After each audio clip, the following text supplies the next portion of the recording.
दोस्तों, आप सभी लोगों को हमारे YouTube channel my edu tech पर स्वागत है।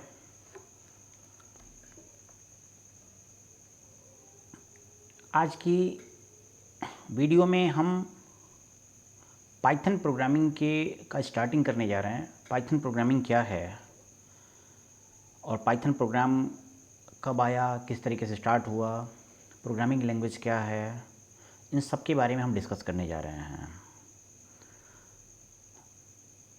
ये पाइथन प्रोग्रामिंग का हमारा अभी प्रथम वीडियो है। इस फर्स्ट वीडियो में आप ये देखेंगे, पहला लेसन हमारा है कि प्रोग्रामिंग लैंग्वेज क्या है। प्रोग्रामिंग लैंग्वेज क्या है, प्रोग्रामिंग हम क्यों यूज करते हैं, लैंग्वेज का यूज किस लिए होता है, कंप्यूटर की क्या लैंग्वेज होती है, हमारी आपकी क्या लैंग्वेजेज होती हैं, हम कंप्यूटर से किस प्रकार से कैसे कम्युनिकेट करते हैं, इन सब के बारे में हम लोग बहुत डिटेल में चर्चा करेंगे। तो हमारी बाकी भी और भी दूसरी वीडियोस में भी आप देखेंगे, वन बाय वन करके पाइथन कंप्लीट प्रोग्रामिंग को हम कंप्लीट एक one by one lesson wise पढ़ाएंगे। इसमें आपको कम्प्लीटली क्लियर हो जाएगा पूरी तरह से कि पाइथन प्रोग्रामिंग पे हम काम किस तरीके से कैसे करते हैं। साथ साथ में पैरेलल और भी जो दूसरी प्रोग्रामिंग लैंग्वेज हैं, जैसे सी हो गया, C++ हो गया, जावा हो गया, विजुअल बेसिक है, ऐसे बहुत सारी लैंग्वेजेस और भी यूज़ करी जाती हैं। जब हमारे इन वीडियोज़ के अंतर्गत आप देखेंगे कि हम कंपैरेटिवली स्टडी कराएंगे कि अगर हम पाइथन यूज कर रहे हैं तो हम क्या यूज़ कर रहे हैं, अगर दूसरे प्रोग्रामिंग लैंग्वेज से ये किस मायने में डिफ़र करती है, वो कौन सी खास बातें हैं जो पाइथन प्रोग्रामिंग को इससे डिफरेंशिएट कर रही हैं, इन सब के बारे में भी हम लोग बहुत डिटेल में डिस्कशन करेंगे। तो दोस्तों, हम वीडियो स्टार्ट कर रहे हैं। वीडियो स्टार्ट करने के पहले हमारी रिक्वेस्ट है कि आप सभी लोग अगर इस चैनल पे नए हों तो इसको सब्सक्राइब कर दें, और ताकि हमारी कोई भी आने वाली वीडियो हो जिसकी नोटिफिकेशन आपको मिल जाए, और वीडियो लास्ट तक देखें, तब जाके समझ में आएगा। प्रोग्रामिंग लैंग्वेज पे आने का औचित्य ही यही है कि 2 मिनट, 5 मिनट, 10 मिनट का वीडियो नहीं होगा। ये वीडियो पूरी लंबी वीडियो होगी जिसके अंतर्गत कि आपको प्रोग्रामिंग के रियल कॉन्सेप्ट को आप समझ पाएंगे। मैं आपको दावे के साथ बोल रहा हूँ कि अगर इन वीडियोज़ को कम्प्लीटली वन बाई वन करके देख लेंगे तो आपके होने वाले किसी भी एग्ज़ाम के अंतर्गत में कोई ऐसा टॉपिक ऐसा नहीं होगा कि जिसको कि मैं छोड़ूं। हर एक टॉपिक को एक बाई नोट्स मैं प्रोवाइड कर रहा हूं। स्क्रीन पे जो कुछ भी आपके सामने खुला रहेगा उसको आप क्लिक करके देख करके भी आप काम कर सकते हैं और समझ सकते हैं कि किस ऑप्शन के थ्रू किस तरीके से कैसे काम होगा, और स्क्रीन का स्क्रीनशॉट ले सकते हैं आप रोक के, और उसके बाद से आप उसको नोट्स भी बना सकते हैं। ये जो भी कंटेंट्स हम प्रोवाइड कर रहे हैं बिल्कुल फ़िल्टर्ड है, ये बुक के कंटेंट्स नहीं हैं, ये हमने खुद इसको लिखा हुआ है, और सारे के सारे कंटेंट जो इंपॉर्टेंट कंटेंट हैं उनको मैंने रखा हुआ है यहाँ पर। इसमें सबसे पहले आज की क्लास में हम स्टार्ट करने जा रहे हैं कि वाह प्रोग्रामिंग लैंग्वेज का यूज क्यों है, क्यों प्रोग्रामिंग लैंग्वेज हम यूज करते हैं। सबसे पहले इसको स्टार्ट करने के पहले तो आप ये समझिए कि हम लोग अपनी लैंग्वेजेस क्यों यूज करते हैं, हमारी भाषा क्या है, हम कैसे किस तरीके से एक दूसरे से कम्युनिकेट करने का काम करते हैं। हमारी आपकी भाषा हिंदी है, हम इंग्लिश में बोलते हैं, हम हिंदी में बोलते हैं कि हमें आप एक पेन दीजिए, इंग्लिश में बोलते हैं please give me a pen. इस तरीके से बहुत सारी भाषाएं हमारे यहाँ यूज़ की जाती हैं। अगर अपनी कंट्री की बात करें तो सैकड़ों की तादाद में भाषाएं बोली जाती हैं, जिसमें हम लोग अपनी फीलिंग्स को अगले के सामने रखते हैं। लैंग्वेजेस क्या है, हमारी फीलिंग्स हैं जिससे कि हम किसी व्यक्ति के सामने रखते हैं और हम ये बात बताते हैं कि हम क्या चाह रहे होते हैं। तो आपको ये मैं बताऊं इसमें कि language is the medium by which we express our feeling to the next person. Language वो माध्यम है जिससे कि हम अपनी बात को किसी भी व्यक्ति के सामने रख रहे होते हैं। There are multiple kinds of language by which we human interact with each other, like Hindi, English, Telugu, Marathi, Odia, Kannada. Different तरीके की लैंग्वेजेस हैं जिससे कि इंसान अपनी बात को दूसरे के सामने कह पाता है। अपनी फीलिंग्स को हम किसी के सामने अगर एक्सप्रेस कर पाते हैं तो language is only the medium by which we express our feelings. Language ही एक माध्यम है जिससे कि हम अपनी बात को किसी के सामने कर पाते हैं। बिल्कुल आप ऐसे ही समझिएगा कि कंप्यूटर का भी अपना खुद का लैंग्वेज है। कंप्यूटर भी इंसान के जैसे ही काम करता है, आप इस बात को जानते हैं। हमारे आपके पास भी इंस्ट्रक्शंस हैं, हम उसी इंस्ट्रक्शंस के बेस पे काम कर रहे हैं। कंप्यूटर की अगर मैं बात करूं तो वो भी इंस्ट्रक्शंस के बेस पे ही काम कर रहा है। उसमें भी ऑलरेडी सॉफ्टवेयर डेवलप फीड किया गया है, प्रोग्राम फीड किए गए हैं, जिसको आप बोलते हैं कि उसके अंतर्गत प्रोग्राम सॉफ्टवेयर लोड कर दिए जिससे वो काम कर रहा है।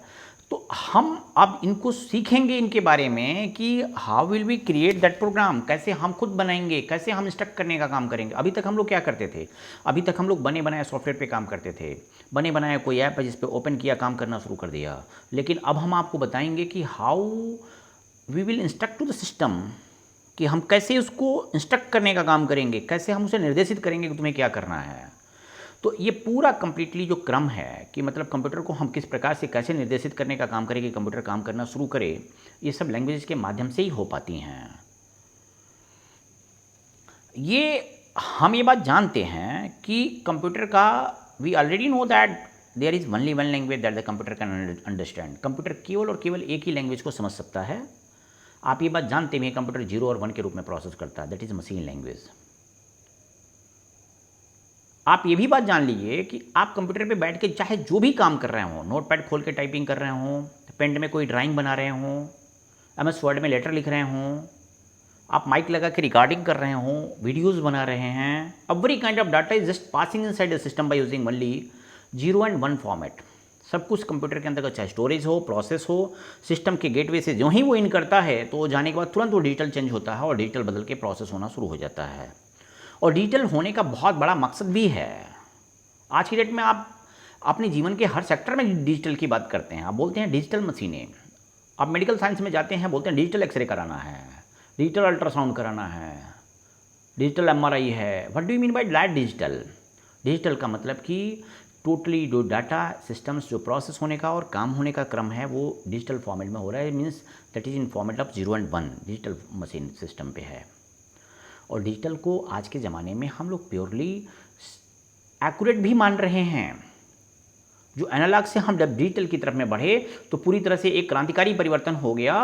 और ये परिवर्तन हमारा जो है, हमारे सामने जितने भी सारे इन्फॉर्मेशन दिखाई दे रहे हैं और जिन पे हम काम करने का काम कर रहे हैं, ये सब कुछ डिजिटल अगर है तो पूरी तरह से डिजिटल फॉर्मेट में ही दिखाई दे रहा है और डिजिटल के तौर पे ही हम काम कर रहे हैं। और डिजिटल होने के नाते हमारी एक्यूरेसी है, हमारे स्टोरेज का स्पेस है, हमारे ट्रांसमिशन के तरीके हैं, वो सब कुछ चीज़ें बदल गए हैं। और उन्हीं मीडियम पे बहुत वास्ट अमाउंट ऑफ डाटा हम लोग एक जगह से दूसरी जगह पे कैरी करने का काम कर रहे हैं। जो अगर आज की डेट में आप आगे बढ़ पाए हैं, आज की डेट में अगर इंटरनेट और इन सब मीडियम के माध्यमों में अगर आगे बढ़ पाए हैं, तो उसका बैकबोन डिजिटल ही है। कि हम डिजिटल होने के नाते ही 3G 4G 5G and generations आपके कम्युनिकेशन के अंतर्गत चेंज होते चलते चले जा रहे हैं। चाहे कम्युनिकेशन की बात करें या स्टोरेज की बात करें, प्रोसेसिंग की बात करें, हर कुछ चीज़ें जो हैं वो डिजिटल फॉर्मेट पे ही आते आते परिवर्तित होते चलते चली जा रही हैं। अगर हम डिजिटल नहीं हो, एनालॉग सिस्टम पे हो, तो चाहे वो हमारा स्टोरेज हो, चाहे वो हमारा प्रोसेसिंग हो, चाहे वो हमारा ट्रांसमिशन हो, तो हम किसी भी सेक्टर में अगर बढ़ते चलते चले जाएंगे तो उसमें हम ये बात जरूर देखेंगे कि हमारा प्रोसेसिंग सिस्टम, हमारा सारा का सारा फंक्शन जो है वो बहुत ही स्लो स्पीड में होते चलते चला जा रहा है। आगे हम बढ़ते हैं, अब हम इस पे चर्चा करते हैं। But to communicate with a computer, क्या बात करनी थी? बात ये करनी थी कि जो कंप्यूटर का जो डाटा था वो डिजिटल डाटा के तौर पे वो प्रोसेस करने का काम करते हैं, स्टोर करने का काम करता है, उसका सारा का सारा फंक्शन डिजिटल फॉर्मेट में होता है। लेकिन हमारा आपका लैंग्वेज तो इंग्लिश नहीं है ना, हमारा आपका लैंग्वेज तो डिजिटल नहीं है। हम 0 1 में क्या समझ पाएंगे? 0 1 में गाना गा पाएंगे? 0 1 में हम बोल पाएंगे? 0 1 में हम पेंट बना पाएंगे? ड्राइंग कोई बना सकते हैं, फोटो बना सकते हैं? 0 1 में हम कोई लेटर लिख सकते हैं? We can't do like that. हमको उस वे में काम करने के लिए क्या करना पड़ेगा? But to communicate with a computer it is not possible that a human can communicate in this language. इंसान नहीं बात कर पाएगा भाई, संभव ही नहीं है। In order to communicate with the system there are multiple languages by which user puts his या हर इंस्ट्रक्शन इन कंप्यूटर। इस तरीके से इस क्रम में हम अपनी सूचनाओं को कंप्यूटर के अंदर फीड कर सकें, इसके लिए बहुत तमाम तरीके के माध्यम हैं और जिससे कि और भी दूसरी लैंग्वेज यूज़ करिए जिसे हम कंप्यूटर में देते हैं। अब हम आगे बढ़ते हैं जी।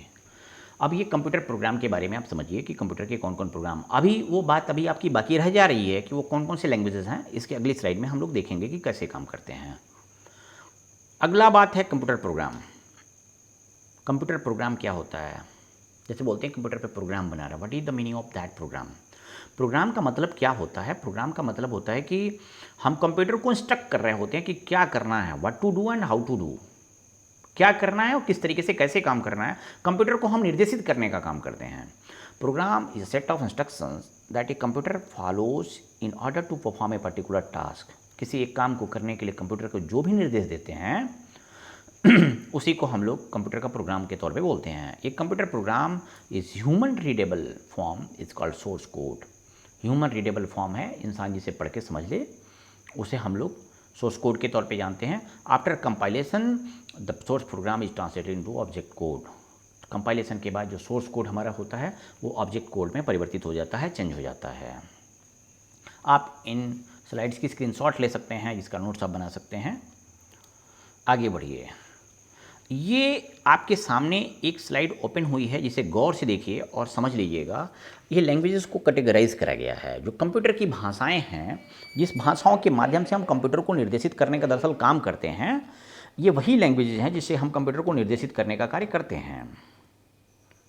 ये तमाम सारी ऐसी लैंग्वेजेस हैं जिनके माध्यम से हम कंप्यूटर को निर्देशित करते हैं और कंप्यूटर को हमें बताते हैं what to do and how to do, क्या करना और किस तरीके से कैसे काम करना, आपको कैसे काम परफॉर्म करना है। इन सब के माध्यम से हम सिस्टम को ये बात बता रहे होते हैं कि कैसे करना होता है। कंप्यूटर की प्रोग्रामिंग लैंग्वेजेस जो हैं वो कौन कौन प्रकार की लैंग्वेज होती हैं, इसमें ध्यान दीजिए। लो लेवल लैंग्वेज होती है, ये पहली कैटेगरी लो लेवल लैंग्वेज की बनी हुई है, लो लेवल लैंग्वेज। दूसरा मिडिल लेवल लैंग्वेज होता है और तीसरा हाई लेवल लैंग्वेज होता है। लो लेवल लैंग्वेज को मशीन लैंग्वेज और असेंबली लैंग्वेज के तौर पे इसको डिवाइड किया गया है। हम आपको यहाँ पर ये बात बताना चाहेंगे कि कंप्यूटर की जो ओरिजिन लैंग्वेज है वो मशीन लैंग्वेज ही, और कंप्यूटर मशीन लैंग्वेज ही समझता है। स्टार्टिंग में असेंबली लैंग्वेज हुआ करता था। अगर मैं 70 के दशक की बात करूँ तो उसके बाद से असेंबली लैंग्वेज के 80 के दशक के बाद से ये ख़त्म हो गए। असेंबली लैंग्वेज पे यूज़ अब नहीं होता है, क्योंकि इन पे कोडिंग करना बहुत ही टफ और टिपिकल काम होता है असेंबली लैंग्वेज में। और असेंबली लैंग्वेज के जो प्रोग्राम होते हैं वो मशीन डिपेंडेंट होते हैं, more closely related to the structure of computer hardware, not easily transferable. ये तब हुआ करते थे यूज जब इंटरनेट के यूजेस कम हुआ करते थे। हम लोग फाइल्स, इंफॉर्मेशन, डाटा को बहुत, जो आज के मॉडर्न ज़माने में मल्टीमीडिया कॉन्सेप्ट्स के अंतर्गत आते चलते चले जा रहे हैं, हमारा टोटल का टोटल डाटा इन्फॉर्मेशन ही पूरा ट्रांसफरेबल हो चुका है कि हमने यहाँ बनाया किसी और को ट्रांसफ़र करें दें और किसी को और को आगे भेजें, तो ये पूरी तरह से ट्रांसफरेबल इन्वायरमेंट में काम कर रहे हैं। तो ये उन सब प्लेटफॉर्म के लिए असेंबली लैंग्वेज फेल्योर हो गया कि इन पे कोडिंग करना भी टफ था और मशीन डिपेंडेंट थे सारी के सारी लैंग्वेजेस। ये मशीन डिपेंडेंट होने और इंडिपेंडेंट होने का क्या मतलब है, आप इसे ये भी समझने की कोशिश करिएगा। आप इस बात को समझते हैं कि जब किसी को भी कोई बात हम समझाते हैं और कोई बात अगर हम बताते हैं तो हमारी बात को समझ लेता है और अपने अंदर अडॉप्ट कर लेता है, अनुकूलन कर लेता है उसका। जैसे इसी प्रकार से जैसे हम और भी दूसरे बहुत सारे डिस्टेंसेस पे भी अगर बढ़ते चलते चले जाते हैं तो उसमें ऐसा होता है कि वो बात वहाँ तक पहुँचते पहुँचते वो अडेप्टेशन उसकी नहीं हो पाती है। मशीनों के साथ में भी ये क्रम बिल्कुल चलता है कि अगर कोई भी प्रोग्राम या कोई सॉफ्टवेयर अगर मैंने किसी जिस हार्डवेयर प्लेटफॉर्म के लिए बनाया है, ट्रांसलेट होने के उपरांत वो उस पर्टिकुलर मशीन पे वो काम कर पा रहा है या नहीं काम कर पा रहा है। ऐसा होता है कि कभी काम कर लेगा, लेकिन दूसरी जगहों पे ट्रांसफ़र होने के बाद ऐसा होता है कि वहाँ पे उस पर्टिकुलर मशीन पे वो काम नहीं कर पा रहा है। क्योंकि आज की डेट में आप देख रहे होंगे कि सबके प्लेटफॉर्म चेंज हो चुके हैं। कोई दूसरा मोबाइल फ़ोन यूज़ कर रहा है, कोई दूसरा स्मार्टफोन यूज़ कर रहा है, कोई टैबलेट यूज़ कर रहा है, कोई लैपटॉप यूज़ कर रहा है, कोई डेस्कटॉप कंप्यूटर यूज़ कर रहा है, कोई बड़े से स्क्रीन पे प्रोजेक्टर पे डिस्प्ले कर रहा है। तो जब प्लेटफॉर्म चेंज होती हैं तो इन लैंग्वेजेस के साथ में भी ये बात आती है कि लैंग्वेज पे बनाए गए प्रोग्राम भी प्लेटफॉर्म इंडिपेंडेंट होना चाहिए, कि मीन्स ट्रांसलेशन होने के उपरांत जो कंपाइल्ड फॉर्मेट में जो आउटपुट है, ऑब्जेक्ट कोड जो कन्वर्ट होकर के आया हुआ है, वो ऐसा होना चाहिए कि वो that should be directly transferred on different types of machines. तो ये सब समस्याएं बहुत ज़्यादा हुआ करती थी और ये आसानी से दूसरी मशीनों पे ट्रांसफरेबल नहीं थे और इसलिए ये आउटडेटेड हो गए और ये बाज़ार से बाहर जा चुके हैं। अब इस समय प्रेजेंट टाइम हम इनका यूज़ नहीं कर रहे हैं कैटेगरी में। लेकिन ये बात ध्यान रखिएगा कि इनकी कैटेगरी लो लेवल लैंग्वेज में ही होती है, मशीन लैंग्वेज और assembly language low level language में ही आती हैं।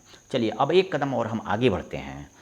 अगली बात हम करते हैं मिडिल लेवल लैंग्वेज की। ये आपका मिडिल लेवल लैंग्वेज है, इसमें ध्यान दीजिएगा यहाँ पे। तो जो मिडिल लेवल लैंग्वेज आपका होता है, ये मिडिल लेवल लैंग्वेज में आपका सी लैंग्वेज आता है। सी लैंग्वेज को दरअसल मैं आपको एक बात बताऊं, जो वर्तमान समय में जितनी भी सारी लैंग्वेजेस आप यूज़ करते हैं, even just you are using the Python here, Python use कर रहे हैं। Even you are using your operating system Windows की अगर मैं बात कर दूं, विंडोज़ चाहे 98 हो, एक्सपी हो, मिलेनियम हो, विस्टा हो, 7 हो, 8 हो, 10 हो, जितने भी ऑपरेटिंग सिस्टम्स की अगर मैं बात करते चलते चला जाऊँ, उन सारे लैंग्वेजेस के लिए सी लैंग्वेज जननी है, ये मदर लैंग्वेज है। मिडिल लेवल लैंग्वेज जो यूज़ कर रहे हैं, जिसकी मैं बात कर रहा हूँ आपको, ये मदर लैंग्वेज है। सी एक्चुअल में सी नहीं है, ओनली सी, अल्फ़ाबेट सी नहीं है, एक्चुअल में ये सी, SEAC है, सी। कोई भी प्रेजेंट टाइम में किसी भी लैंग्वेज की आप बात कर लीजिए, डॉट नेट की बात कर लीजिए, कोबोल की बात कर लीजिए, पाइथन की बात कर लीजिए, जावा की बात कर लीजिए, C++ की बात कर लीजिए, किन्हीं भी लैंग्वेज की बात कर लीजिए, कोई नहीं बोल सकता कि नहीं मैं, मेरी मदर लैंग्वेज ये नहीं है, मेरी उत्पत्ति उसके बिना सहयोग के मैं निकल के बाहर आ गया। नो एनी लैंग्वेज, या किसी भी बड़े तरीके के, अगर किसी सॉफ्टवेयर की बात करिए, MS ऑफिस की बात करिए, बड़े लेवल के एप्लीकेशंस की बात करिए जो बहुत बड़ी बड़ी कंपनियां यूज़ करती हैं, वो सी लैंग्वेज एक्चुअल में बेस है, सी लैंग्वेज जननी है, वहीं से सबकी उत्पत्ति हो रही है और सब लोग उसी के थ्रू आप आगे बढ़ने का काम किए हुए हैं। हम किसी भी लैंग्वेज की अगर बात करें तो ये एक समझिए कि एक तरीके से ब्रिज है, एक पुल हो गया।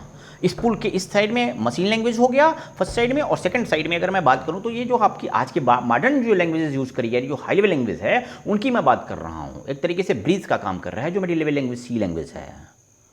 तो सी को हम लोग इग्नोर नहीं कर सकते हैं। अलग बात है कि प्रेजेंट टाइम में हम सी लैंग्वेज की जगह पे पाइथन को, जावा को, डॉट नेट को, जावा स्क्रिप्टिंग को, हम बहुत सारी लैंग्वेजेज यूज़ करी जा रहे हैं, SP को, इन सबको हम लोग तवज्जो दे रहे हैं, अलग बात है। बट सी एक्चुअल में ब्रीज है और सी बेस है।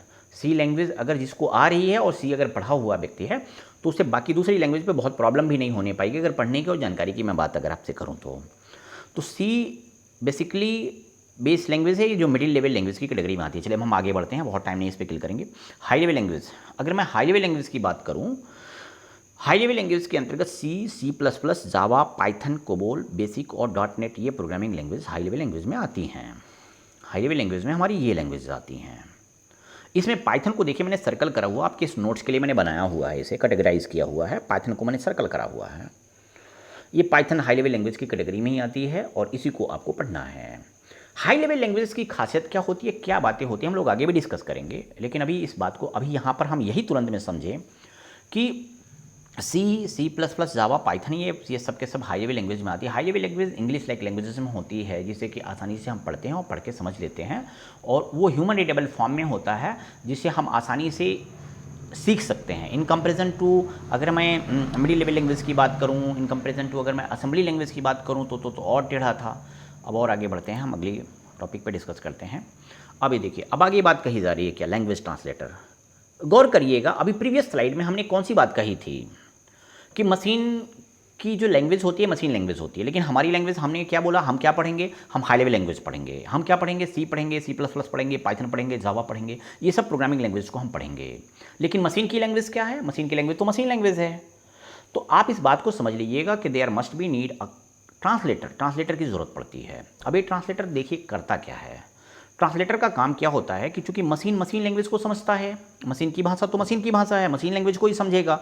हमारी आपकी भाषा क्या है, हम आप क्या समझ पाएंगे, हम आप तो इंग्लिश समझते हैं, लेकिन हाई लेवल लैंग्वेज की हेल्प से हम ऐसा पढ़ के समझ पाते हैं कि हम हाई लेवल लैंग्वेज में कंप्यूटर से कम्युनिकेट कर लेते हैं और करना शुरू कर लेते हैं।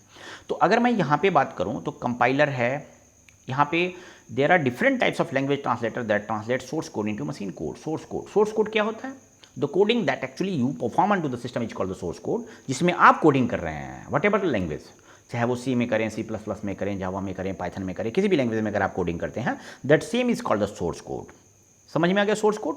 और मशीन कोड क्या, जिसे मशीन समझता है, जो डिजिटल फॉर्मेट में होता है। तो सोर्स कोड को मशीन कोड में एक्चुअल में ट्रांसलेट होना होता है। अब हम यहाँ पे इस बात को समझते हैं, कंपाइलर, इंटरप्रेटर और असेंबलर, ये 3 प्रकार के ट्रांसलेटर यूज करे जाते हैं जो सोर्स कोड को मशीन कोड में परिवर्तित करते हैं। इसमें सबसे पहले अगर मैं बात करूं तो इसको तो हम लोग अभी इग्नोर ही कर ले रहे हैं। अभी हमको जो पढ़ना है कंपाइलर और इंटरप्रेटर यूज़ करना है, चूँकि आपका जो लैंग्वेज पाइथन पढ़ने जा रहे हैं इसमें कंपाइलर और इंटरप्रेटर ये दोनों ही ट्रांसलेटर यूज करे जाते हैं। कंपाइलेशन भी होता है और इंटरप्रिटेशन भी होता है। ये पाइथन जो है एक ऐसी लैंग्वेज है जो कॉमनली दोनों के दोनों ऑपरेशन को परफॉर्म करती है। असेंबलर, अभी मैंने बताया आपको, असेंबलर जो था, असेंबली लैंग्वेज जो पुरानी यूज़ करी जाती थी उनको ट्रांसलेटर के लिए असेंबलर यूज़ किए जाते थे। जो पहले असेंबली लैंग्वेज में जो प्रोग्राम लिखे जाते थे उन असेंबली लैंग्वेज प्रोग्राम को मशीन लैंग्वेज में चेंज करने का काम असेंबलर करता था। अब हम आते हैं कंपाइलर पे। कंपाइलर क्या है, कंपाइलर एक प्रकार का ऐसा ट्रांसलेटर है जो हाई लेवल लैंग्वेज प्रोग्राम को मशीन लैंग्वेज में चेंज करता है। इंटरप्रेटर भी एक ऐसा ट्रांसलेटर है जो हाई लेवल लैंग्वेज प्रोग्राम को मशीन लैंग्वेज में चेंज करता है। लेकिन यहाँ पर दोनों ही बातों को आप समझ लीजिएगा कि दोनों में बेसिकली डिफरेंस क्या होता है। कि कंपाइलर पूरे प्रोग्राम को पूरी तरह से वन टाइम में इसको मशीन लैंग्वेज में चेंज कर देने का काम करता है। कंपाइलर कंप्लीट प्रोग्राम को एक ही बार में एट ए टाइम चेंज करता है, जबकि इंटरप्रेटर क्या करता है, उसको लाइन बाय लाइन ट्रांसलेट करता है। Software that translate high level language into machine language. ये भी दोनों में इसमें आपको समानता मिलेगी। पहली विशेषता में कि हाई लेवल लैंग्वेज प्रोग्राम को मशीन लैंग्वेज में चेंज करता है, इंटरप्रेटर भी हाई लेवल लैंग्वेज को मशीन लैंग्वेज में चेंज करता है, जबकि असेंबलर असेंबली लैंग्वेज प्रोग्राम को मशीन लैंग्वेज में चेंज करता है। दूसरी विशेषता देखिए, कंपाइलर क्या करता है, converts whole language program into at a time into machine language. एक ही बार में मशीन लैंग्वेज में चेंज कर देने का काम करेगा। Convert the high level language program to machine language line by line. Interpreter क्या करेगा, एक एक लाइन बदलेगा। इंटरप्रेटर की स्पीड जो है स्लो होती है और कंपाइलर की स्पीड फास्ट होती है। दैट्स वाई कि वो एक ही बार में ट्रांसलेट कर देने का काम करता है। 25 to 30 टाइम्स फास्टर होगा compiler in comparison to interpreter. Converts assembly language program into machine language. ये तो असेंबली लैंग्वेज को मशीन लैंग्वेज में बदलेगा। कुछ प्रोग्रामिंग लैंग्वेजेस ऐसी होती हैं जो कि कंपाइलर यूज करती हैं, जो इंटरप्रेटर यूज़ करती हैं। आप इनमें देख के समझ लीजिए। यहाँ पे यूज बाई C++, जो हैं वो कंपाइलर यूज करती हैं। जावा भी इवन कंपाइलर यूज करता है। अगर मैं इंटरप्रेटर की बात करूँ तो रूबी हो गया, पर्ल हो गया, पाइथन हो गया, ये इंटरप्रेटर यूज़ करती हैं।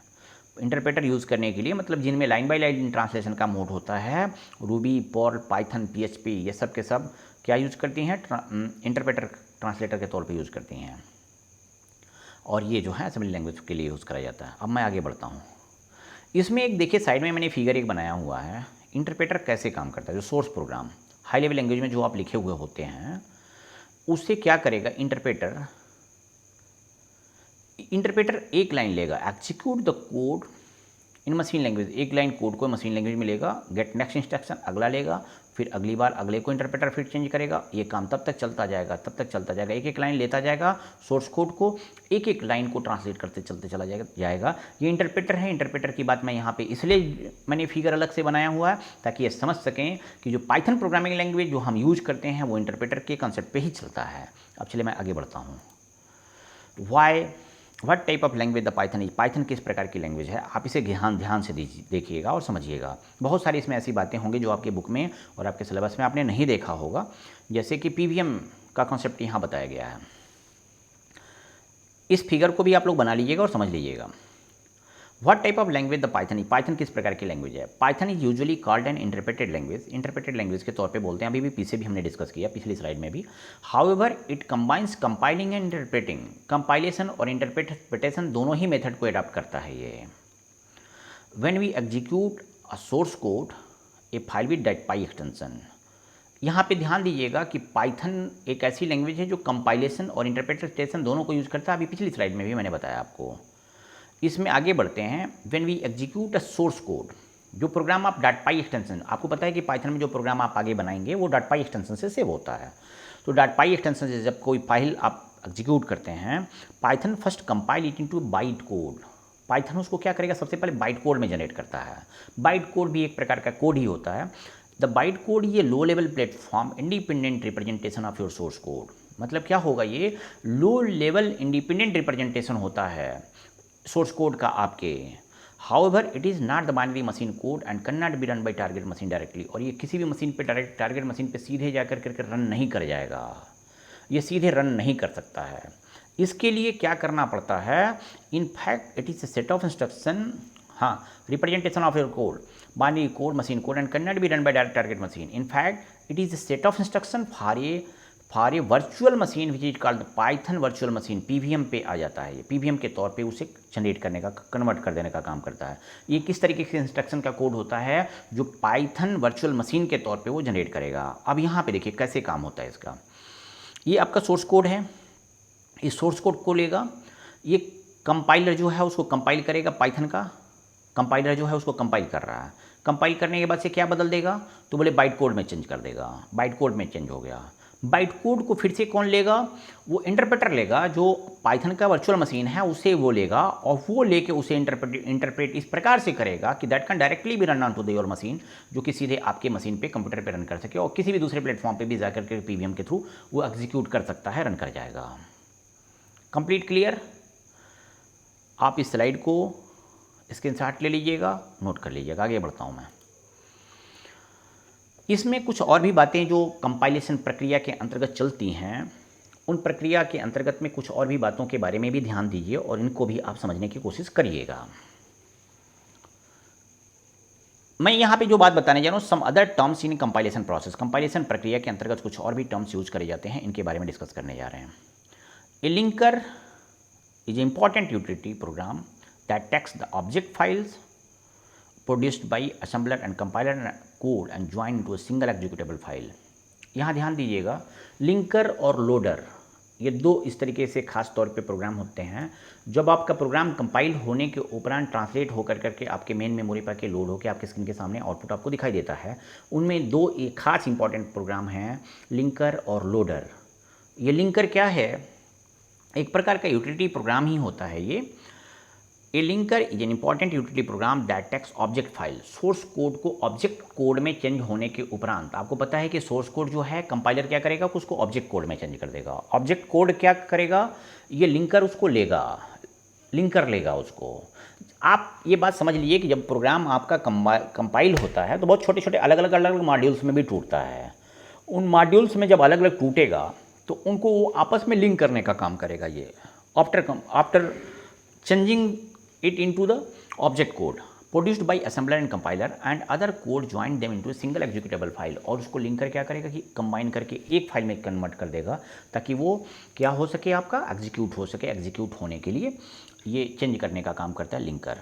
लिंकर एक ऐसा प्रोग्राम है, यूटिलिटी प्रोग्राम है, जो कि आपके ऑब्जेक्ट कोड को इस प्रकार से लिंक करेगा कि वो आपस में लिंक होकर करके मेन मेमोरी पे एग्जीक्यूट हो सके, रन कर सके।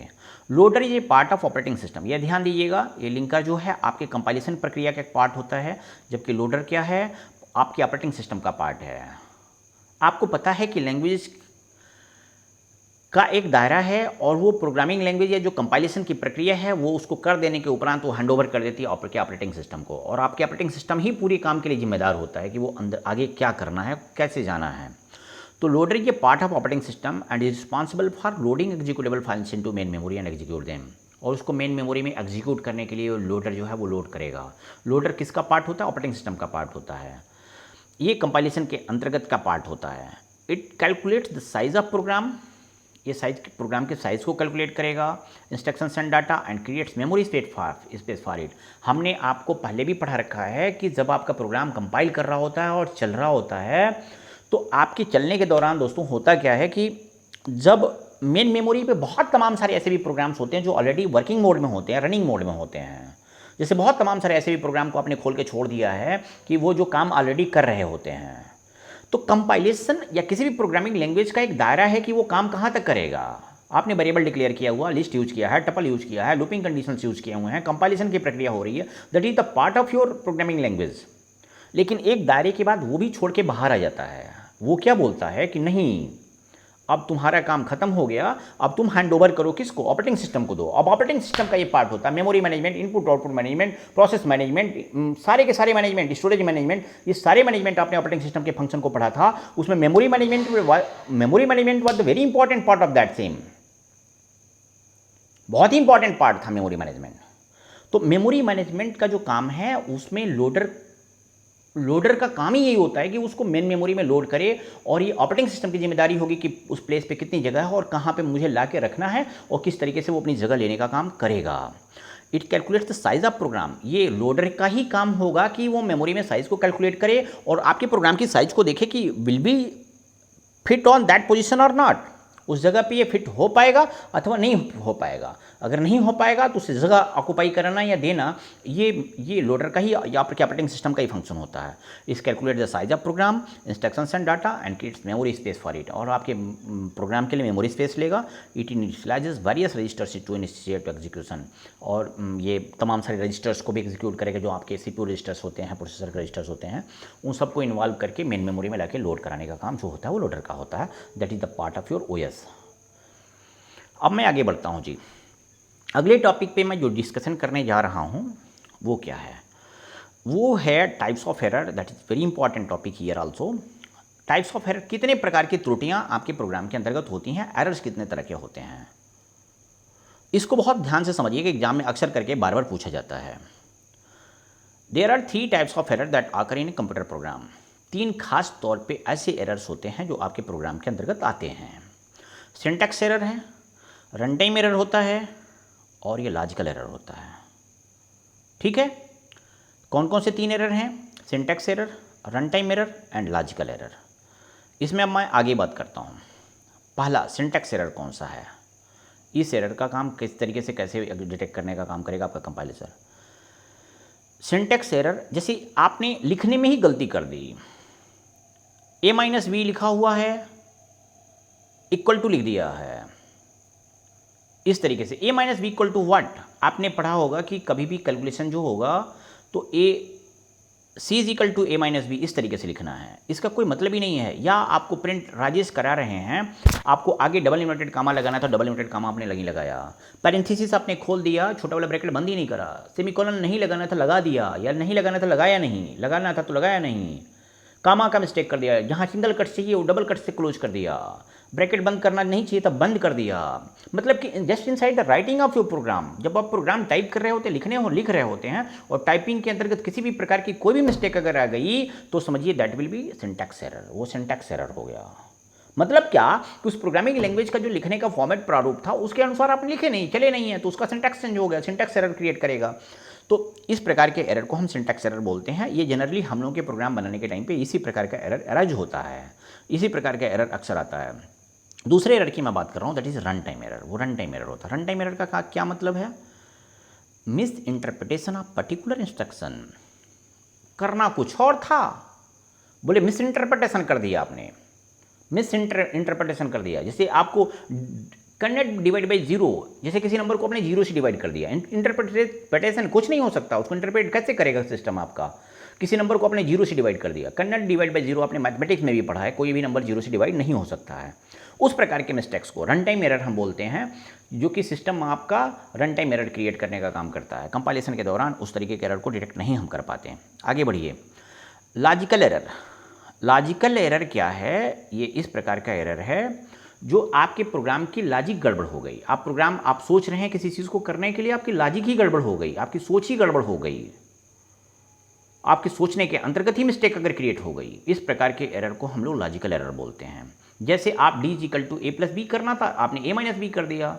d equal to a plus b minus c करना था, d equal to a minus b plus c कर दिया आपने किसी तरीके की इस प्रकार की प्रोसेस होनी चाहिए होगी, या कैलकुलेशन के लिए कुछ इस तरीके का फॉर्मूला यूज होना चाहिए होगा, जो आपको नहीं करना चाहिए था वो कर दिया आपने। अब आप प्रोग्राम कंपाइल करेंगे लॉजिकल एरर के अंतर्गत, तो कंपाइलर इसको डिटेक्ट नहीं करता है, कंपाइलर इससे कुछ नहीं बोलेगा, डायरेक्टली रन करेगा और रन करता चलता चला भी जाएगा। ठीक है, तो जब ये कंटिन्यूअस रन करता हुआ जाएगा और आपको आउटपुट मिलेगा, तो आपको आउटपुट फिट नहीं मिलेगा। क्यों? क्योंकि ये तो बोलेगा नहीं, इसको क्या पता है कि d is equal to a plus B होना चाहिए या d is equal to a into B होना चाहिए। तो इस तरह के एरर को हम लोग लॉजिकल एरर बोलते हैं। इस प्रकार से एरर भी मैंने आपको समझा दिया है।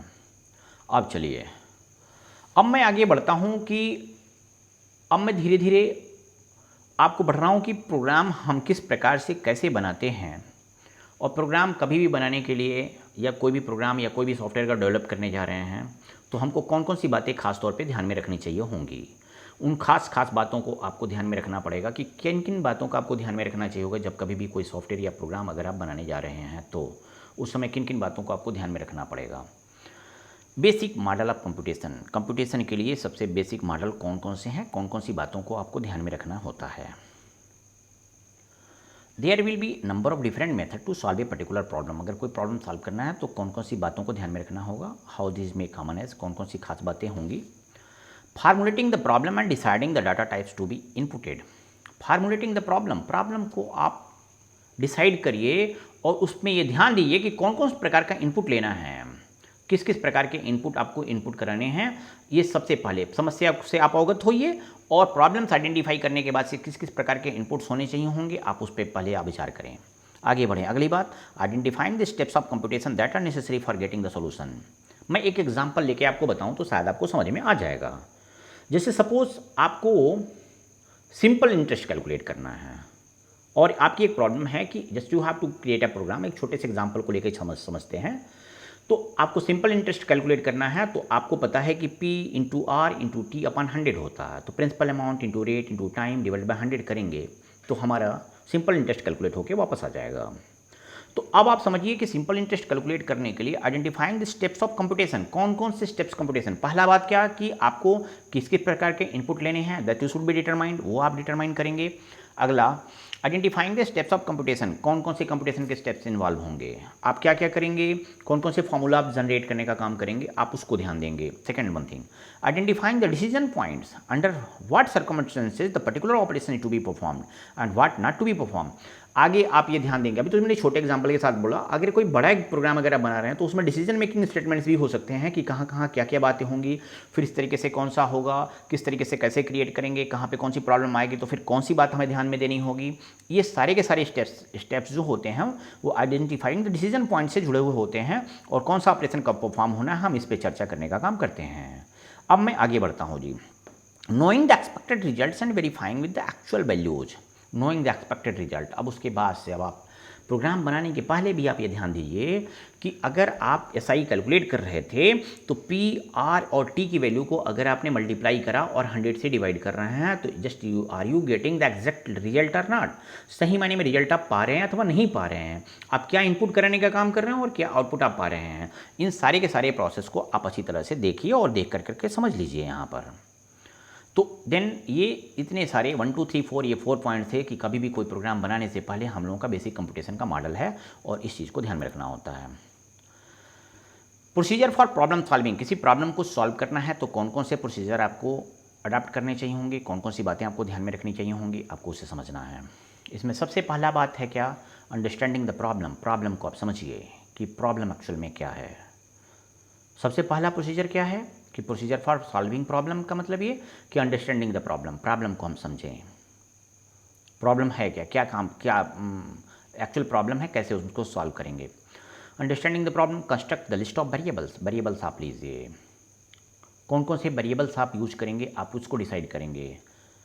अभी मैंने जैसे सिंपल इंटरेस्ट का एग्जांपल लिया तो हम उस एग्जांपल पे अगर लेकर के आगे बढ़ें और समझें तो हमें समझ में आएगा कि प्रॉब्लम हमको ये है कि I have to calculate the simple interest. कौन कौन सी लिस्ट ऑफ वेरिएबल्स आपको यूज़ करना है, तो SI यूज़ करना है, P यूज़ करना है, R यूज़ करना है, टाइम के लिए T यूज़ करना है, फिर उसके बाद से डिवाइड करके 100 से हमको डिवाइड करना है। तो लिस्ट ऑफ वेरिएबल्स आप पहले डिक्लेयर करेंगे, आउटपुट डिज़ाइन करेंगे कि आउटपुट हमें किस तरह मिलेगा, आउटपुट मिलेगा कैसे, how will have to calculate this result, कैसे हम उस रिजल्ट को कैलकुलेट करने के लिए कौन कौन से फार्मूलाज हम यूज़ करेंगे, हम ये सोचेंगे। प्रोग्राम डेवलपमेंट, अब उसके बाद प्रोग्राम का डेवलपमेंट शुरू करिए। प्रोग्राम के डेवलपमेंट में सबसे पहली प्रोसेस कहाँ से शुरुआत करेंगे, इनपुट्स कराएंगे। आप इनपुट्स लेने के बाद से आप कैलकुलेशन कराएंगे, कैलकुलेशन लेने के बाद अगर कहीं डिसीजन मेकिंग स्टेटमेंट्स है तो उसे आप इन्वॉल्व करेंगे, कहीं लूपिंग का यूज़ हो रहा है, ब्रांचिंग का, कंडीशनल स्टेटमेंट्स यूज़ हो रहे हैं, वो सबको ध्यान में रखते हुए फिर तब जाके आप आगे बढ़ेंगे program development. And then after developing the program, next step, next phase that is testing the program. Program को आप टेस्ट करिए। प्रोग्राम के टेस्टिंग का मतलब ये नहीं होता कि हम रन करा लिया, रन नहीं कराना है। अभी पहले आपको टेस्ट करना है कि जिस पैटर्न पे मैंने बनाया हुआ है वो पैटर्न हमारा सही है अथवा नहीं सही है। उन सारे स्टेप्स को हम 1 बाय 1 करके इवेल्युएट करते हुए चलते हुए आगे जाएं। 1 बाय 1 करके अगर हम देखें और सारी के सारे स्टेप्स अगर प्रॉपर्ली हमारे ठीक हो रहे हैं और सही हो रहे हैं तो मतलब कि टेस्ट कर लिया कि सारे इनपुट्स हमारे प्रॉपर्ली ओके हैं, और अगर ये हमें इनपुट्स दिए जाएंगे तो उसी वे में प्रोसेस भी होगा, प्रोसेस होने के बाद फाइनली रिजल्ट मिल जाएगा। चलिए अब आगे बढ़ते हैं। Validating the data. Validating the data का मतलब ये कि प्रोग्राम हम अब एग्जीक्यूट करने के उपरांत या इन सब चीज़ों के बाद में भी हम देख लेते हैं, पहले भी देख लेते हैं कि जो डाटा हम इनपुट करा रहे हैं वो डाटा अगर वो कहीं हमने रॉन्ग इनपुट कर दिया या अगर गलत तरीके का डाटा हम दे रहे हैं तो फिर क्या आउटपुट आएगा। डाटा को वैलिडेट करके देखिए कि वैलिडेटेड डाटा वो एक्सेप्ट कर रहा है कि नहीं आ रहा है। आप वैलिडेशन का सेंस भी पढ़े होंगे कि जहाँ कहीं पे भी हमने वैलिडेशन के भी रूल फॉलो करे हैं कि कहाँ से कहाँ तक में वैल्यू पुटअप होनी चाहिए होंगी, उस तरीके का भी बातें अगर हमें अपने सॉफ्टवेयर प्रोग्राम में अगर ध्यान में देना है तो हम उसको भी जिक्र करते हुए और उनको भी उस प्रॉब्लम को भी सॉल्व करते हुए हम आगे बढ़े हैं। इतने सारे स्टेप्स इन्वॉल्व हुए। वीडियो बहुत ज़्यादा लंबी हो जाए, लंबी होगी प्रोग्रामिंग लैंग्वेज की वीडियो है तो भाई टाइम टेकिंग तो होगा ही होगा। अब हम आज की वीडियो को यहीं पे समाप्त करते हैं। अगर वीडियो देखने के उपरांत अगर आपको वीडियो पूरी तरह से समझ में आया होगा तो आपसे रिक्वेस्ट है कि आप इस वीडियो को एक बार लाइक कर दें और इस चैनल पे यदि नए हो तो सब्सक्राइब कर दें। हम हर प्रोग्रामिंग लैंग्वेज हो चाहे एप्लीकेशन हो, कंप्यूटर से संबंधित कोई भी नए तरीके के टिप्स हों, अवेयरनेस हो, वो सब कुछ का वीडियो हम लेकर के आपके लिए आते रहेंगे। आज की की वीडियो की क्लास को हम लोग यहीं पे समाप्त करते हैं। अगली क्लास में अगली वीडियोज़ में हम लोग देखेंगे कि आगे किस तरीके से हम लोग प्रॉब्लम को सॉल्व करने के लिए ऐसे रियल में प्रोग्राम हम बनाएंगे, इन पे डिस्कस करेंगे। That's over.